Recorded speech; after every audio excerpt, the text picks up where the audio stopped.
In this video, we're going to be talking about how much money you need to get started with a private label product on Amazon. And you might be surprised to see the answer.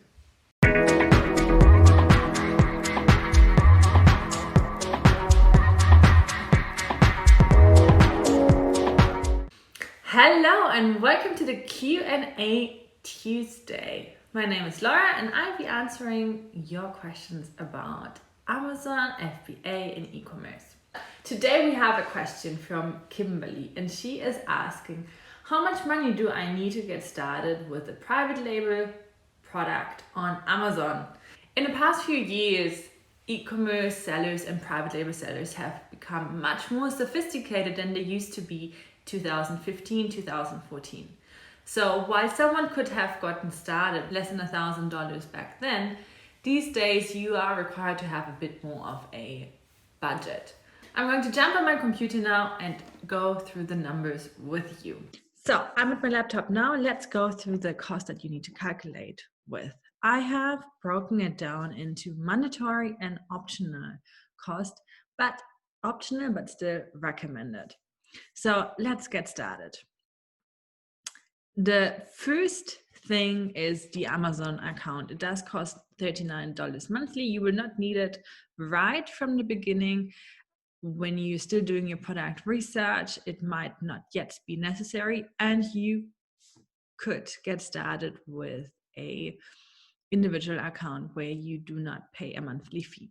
But after that, it's going to be $39 monthly. Then product research.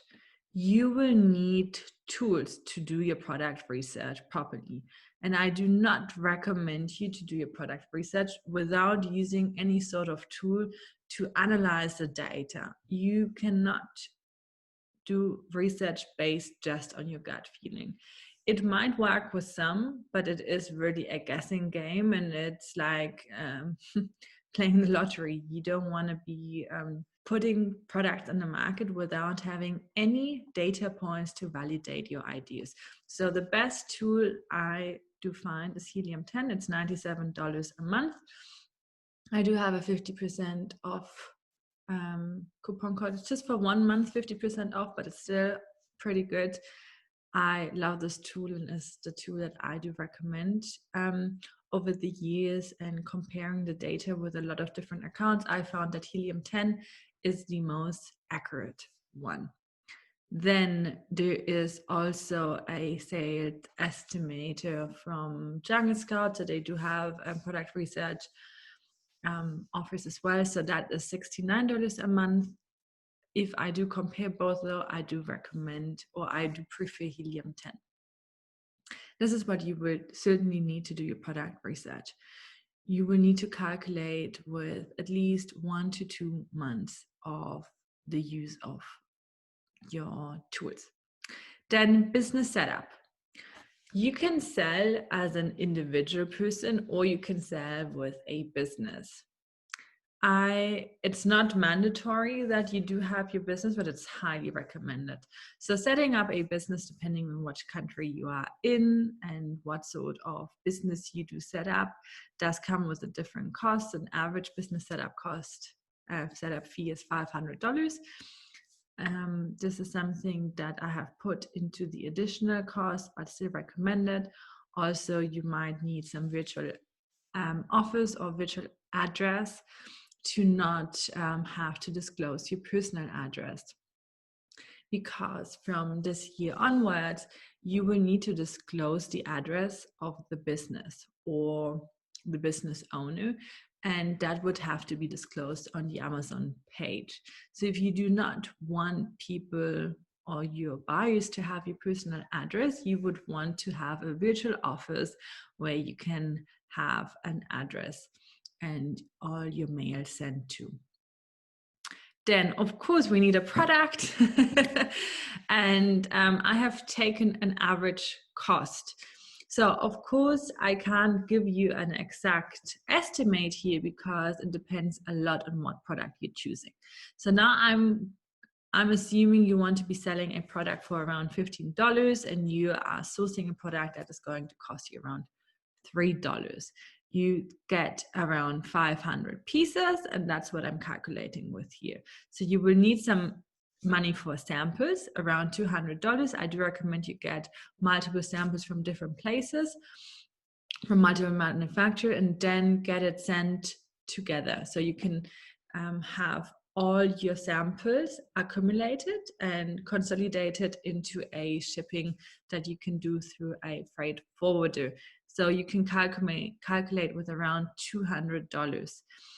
If it's a, let's say, normal sample. If it's a custom sample, means that you have already customized it with your branding or with your changes that you like to make to the product, then that sample cost can go up much higher.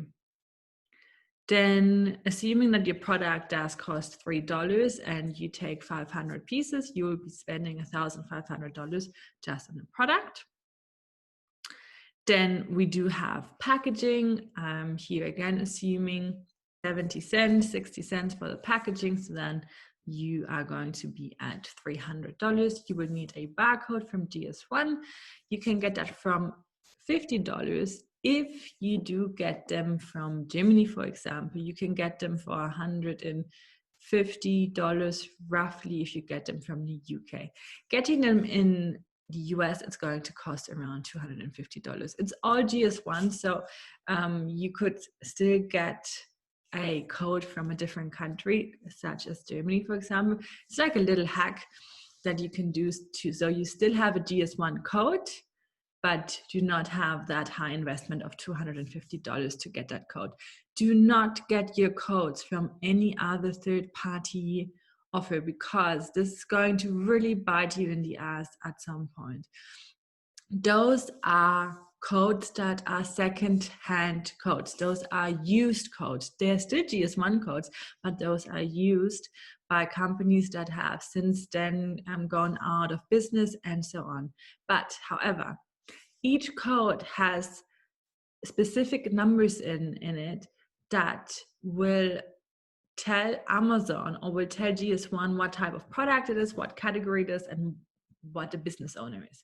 So Amazon is now more and more checking these codes, they will know that when you got your code, not from GS1, but from a third-party seller, that this is not your code and you don't have the ownership, and it can get really messy at some point. Where I've experienced where some sellers had to remove all their inventory from Amazon, had to change all their packaging, had to change the code, and then had to create a new listing and so on. You don't want to have this mess. Invest into GS1 codes, and don't listen to those that say, yeah, but it worked for me. Yeah, it might work for 1-2 years, but at some point it's going to bite you in the ass. It's just a matter of time. Then you want to get an inspection company. That's something you want to calculate as well with. Before you send your products to you or to the warehouse, you want to have a quality inspection. That is really, really important to make sure that whatever you're buying is up to the standards of what you are looking for. Then we have the design component, because we are having private label products. So we need to get a logo.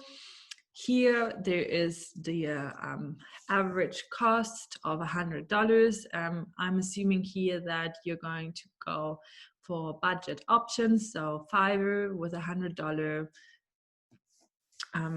investment budget, you can get a really decent logo design and brand design. Same for packaging. I have calculated $200, so you can get some decent packaging done. You can also get it for less. Then trademark. If you want to get brand registry and you want to protect your trademark, this is not mandatory, but this is recommended to do.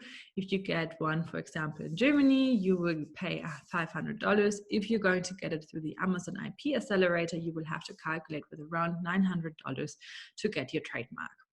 This is for you to get brand registry. We'll have more videos on that specific topic as well in the future.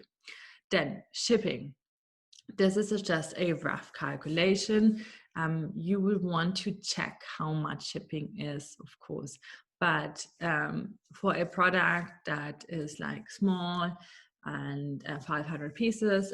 I have calculated with an average cost of $600. This might vary depending on the size of your product and weight and so on. Then duty and customs. This depends as well on the category of your product. Below in the box, you will find a website with resources so you can calculate for your product type what the duty is. If you take DDP shipping, duties are already paid by the shipping provider. Then we're moving on to the listing. I'm going to assume that you're going to do your keyword research yourself and the listing text yourself, but you will still need some photography done. This does cost around $200. If you're really on budget, there are different photographers in China that are really, really good, that can offer great photography for a good price. Also, Fiverr has really interesting offers there too. You might just need a bit more patience and time. Launch. You want to have a marketing budget of minimum $200. Of course, if you have more, the better, but with $200, you can already work with. That I mean for PPC. Then influencer collaborations, this is an optional thing, also still recommended. You can start with $150, the more the better, of course, but this is a budget where you can already start with. Then to get reviews, you can use the early reviewer program by Amazon. You'll have to calculate around $60 for that. Then there's website design if you want to have a Shopify shop for your brand. It's not a mandatory thing, but it's still recommended. It will cost you $150 roughly if you do it on a low budget. Of course, on a website design, you could be spending thousands and thousands of dollars, but this is for those of you who are really doing it on a small budget, and you can find website designers that do a great job with templates and things like that, with some customizations for $150 on Fiverr as well. Then you have the Shopify store fee every month, around $29 monthly. This is if you use Shopify. Again, an optional but recommended part. The same with Facebook advertising. This is also an optional part, but also recommended if you do have the budget for it. So you can calculate with a minimum of $200. Then something that I find is really, really important and what people like to ignore, and one part I find is really, really important, and then some people do not invest enough in, is education and coaching. So you can get Amazon courses, decent Amazon courses, from anywhere from $1,000 to $5,000. There's a big range. Of course, it depends on what is included in the course. If there is a coaching component or a group coaching or some one-on-one guidance, feedback and all that, that's the best option to go for, because if you just go for purely a course, of course, there's always so much room for interpretation, and to really get forward in the best way and learn from others is to have some sort of hand-holding, coaching, or feedback. If it's one-on-one or group coaching, this is certainly makes sense. So there are courses out there, Amazon courses, that do include coaching. I myself do have a 12 weeks course as well, which is a group coaching course. If you do not want to get a course, you should at least invest into some books. That's the lower budget way to educate yourself a bit more. Also, what you can do is if you have a Helium 10 account, you will get the Helium 10 course for free. So this is certainly really, really beneficial. Of course, you can get coaching as well, one-on-one mentorship and things like that. These can start from $2,500 with different coaches. Okay, so what is the total now? We will need a total of around plus or minus $4,500 to do a really low budget. And we would need like around $8,000 to truly get started. And that would include coaching or a course or something like that as well. to then learn how to do it and repeat it with multiple products. And then once you have the trademark and have other components already there, then launching the next product, the second, the third, and the fourth is of course going to be costing you much less. You might be able to then pull that off for like $3,000-$4,000, but for the first investment, this is something that you could be looking at. So I hope I could answer your question with this, and I look forward to seeing you very soon. Okay, so that was it. I do hope you have a bit more clarity now. If you do have further questions, please post them below in the comments and I will make sure to answer those. Then also subscribe for more videos like this and leave a like so we can grow this movement even further and reach more people who want to get started in e-commerce. I look forward to seeing you very soon. Bye.